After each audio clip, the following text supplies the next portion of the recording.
ఓం శ్రీ జ్ఞాన సరస్వతి నమః. ఓం నమః శివాయ. అందరికీ నమస్తే. ఈరోజు ఒక ముఖ్యమైన స్తోత్రం గురించి తెలియజేస్తాను. శివ మానస పూజ స్తోత్రం. రత్నకల్పితమాసనం హిమజలై స్నానం చ దివ్యాంబరం నానారత్నవిభూషితం మృగమదా మోదాంకితం చందనం చాతి చంపక బిల్వపత్ర రచితం పుష్పం చ ధూపం తథా దీపం దేవదయానిదే పశుపతే ఉత్కల్పితం గృహ్యతాం సౌవర్ణే నవరత్నకందరచితే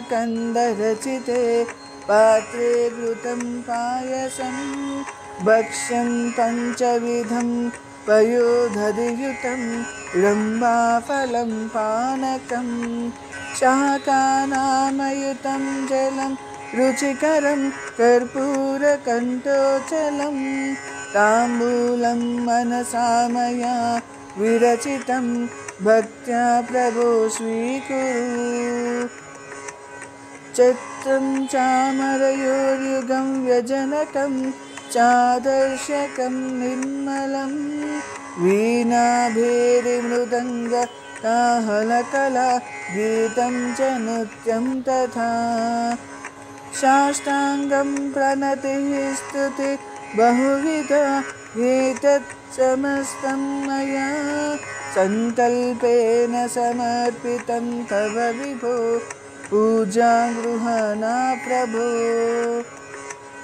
ఆత్మాత్మం గిరిజామతిః సహచరా రాణా శరీరం గృహం పూజాతే విషయోపభోగ రచన నిద్రా సమాధి స్థితిః సంచార అదయో ప్రదక్షిణ విధి స్తోత్రాన్ని సర్వాగిరో యత్కర్మ కరోమి తత్తదఖిలం శంభో తవారాధనం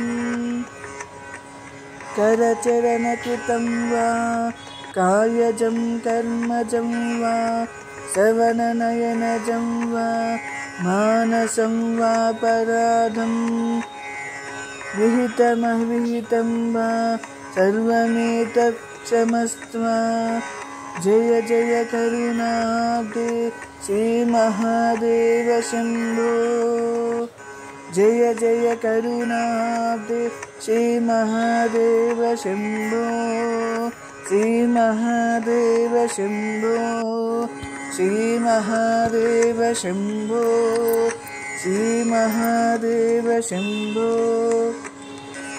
శ్రీ శివ మానస పూజను మనసుతో శివుడిని ఆరాధించే ఒక మార్గం. ఇది మనలోని ఆరాధనను పటిష్టం చేయడానికి, భక్తిని పెంచడానికి ఉపయోగపడుతుంది.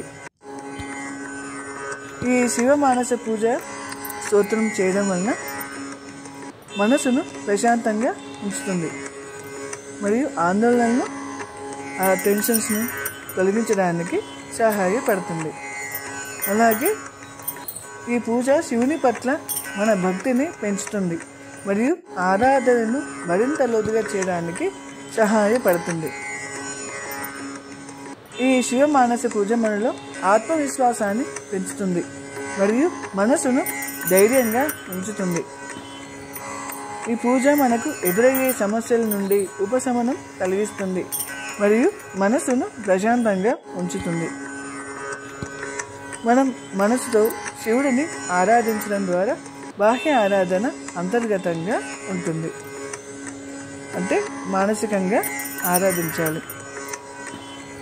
ఈ స్తోత్రం ద్వారా, ఈ శివ మానస పూజ ద్వారా మనము శివుడి యొక్క శక్తిని పొందుతాము మరియు మన జీవితంలో సానుకూల మార్పులను తీసుకురాగలుగుతాము. ఆ శివునిపై మన మనస్సును కేంద్రీకరించి ఆ శివుని యొక్క రూపమును, ఆయన గొప్పతనాన్ని మన మనసులో తలుచుకుంటూ ఈ స్తోత్రాన్ని చేయాలి. ఈ విధంగా శివుడిని మనసులో ఆరాధిస్తూ ఆయనని ప్రార్థించడం వలన పరమేశ్వరుడి కృపా కటాక్షాలను అనుగ్రహాన్ని పొందుతాము.